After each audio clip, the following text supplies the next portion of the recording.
হয়, সমগ্ৰ দেশৰ লগতে ৰাজ্যতো কৰোনাৰ সংক্ৰমণৰ যে হাৰ সেয়া কিছু পৰিমাণে কমিলেও কিন্তু তাৰ বিপৰীতে দেখা গৈছে ধুবুৰীত কিন্তু এতিয়া প্ৰতিদিনে বৃদ্ধি পাই আছে কৰোনা আক্ৰান্তৰ সংখ্যা। প্ৰতিদিনে শতাধিক লোক কৰোনাত আক্ৰান্ত হৈছে। আমি পূৰ্বতেও দেখুৱাই আহিছিলোঁ ধুবুৰীত প্ৰতিদিনে যে শতাধিক লোক কৰোনাত আক্ৰান্ত হৈছে, সমান্তৰালভাৱে প্ৰতিদিনে মৃতকৰ সংখ্যা বৃদ্ধি পাবলৈ ধৰিছে ধুবুৰী জিলাত। আৰু মই বৰ্তমান উপস্থিত আছোঁ ধুবুৰী জিলা কাৰাগাৰৰ সন্মুখত, আৰু মোৰ সতীৰ্থ ভিডিঅ'জনে ৰামপুকাৰে দেখুৱাইছে এয়া ধুবুৰী জিলা কাৰাগাৰৰ দৃশ্য। ইয়াতেও দেখা গৈছে যে যোৱাকালিৰ দিনটোত ধুবুৰী জিলা কাৰাগাৰত 23জনকৈ লোক কৰোনাত আক্ৰান্ত হৈছে, যাক লৈ ইতিমধ্যে কাৰাগাৰ ভিতৰত এক আতংকময় পৰিৱেশৰ সৃষ্টি হৈছে। 94জনকৈ লোকৰ ক'ভিড পৰীক্ষা কৰা হৈছিল যোৱাকালিৰ দিনটোত, আৰু তাৰ ভিতৰত দেখা গৈছে 23জনকৈ লোক ইতিমধ্যে কৰোনা আক্ৰান্ত হৈছে। ইয়ালৈ স্বাস্থ্য বিভাগ আৰু যিসকল জেলৰ যিসকল কয়দী আছে তেওঁলোকৰ মাজত এক আতংকময় পৰিৱেশ সৃষ্টি হৈছে।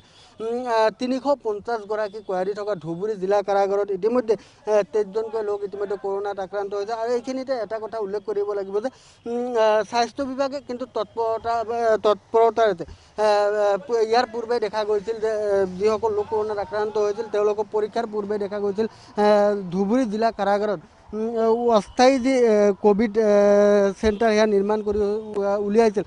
20খন বিচনাযুক্ত ইতিমধ্যে চিকিৎসালয় কেন্দ্ৰীয় কাৰাগাৰৰ ভিতৰতে নিৰ্মাণ কৰি উলিয়াইছিল, যিহেতু তেওঁলোকে আগতীয়াকৈ উমান পাইছিল যে কাৰাগাৰত থকা কয়দীসকলেও কৰোনাত আক্ৰান্ত হ'ব পাৰে, যাৰ পৰিপ্ৰেক্ষিতত তেওঁলোকে ইতিমধ্যে 20খনকৈ বিচনা ইতিমধ্যে সাজু কৰি উলিয়াইছিল, নিৰ্মাণ কৰি উলিয়াইছিল। আৰু যিসকল লোক ইতিমধ্যে কৰোনাত যি কয় তেওঁলোকক কাৰাগাৰৰ ভিতৰতে চিকিৎসা চলাই থকা হৈছে বুলি ইতিমধ্যে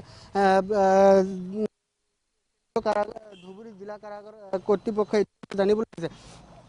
আৰু সমান্তৰালভাৱে দেখা গৈছে যে অকল জিলা কাৰাগাৰতে নহয়, ধুবুৰীত সমান্তৰালভাৱে যে বৃদ্ধি পাই আছে সংখ্যা নিশ্চিত ধুবুৰীত 109জনকৈ লোকৰ গাত ক'ভিড পজিটিভ ধৰা পৰিছে, যাৰ পৰিপ্ৰেক্ষিতত ক'ব পাৰি সমগ্ৰ ৰাজ্যতে কৰোনা সংক্ৰমণৰ হাৰ কিছু কমিলেও কিন্তু ধুবুৰীত কিন্তু প্ৰতিদিনে বৃদ্ধি পাই আছে কৰোনা আক্ৰান্তৰ সংখ্যা, যাৰ কাৰণে দেখা গৈছে উপায়ুক্তগৰাকী অধিক কঠোৰ হোৱা পৰিলক্ষিত হৈছে। যিসমূহ বজাৰ ঘাট আছে প্ৰতিজন ব্যৱসায়ীক তেওঁলোকে ক'ভিড পৰীক্ষা কৰাৰ কাৰণে ইতিমধ্যে নিৰ্দেশ জাৰি কৰা হৈছে।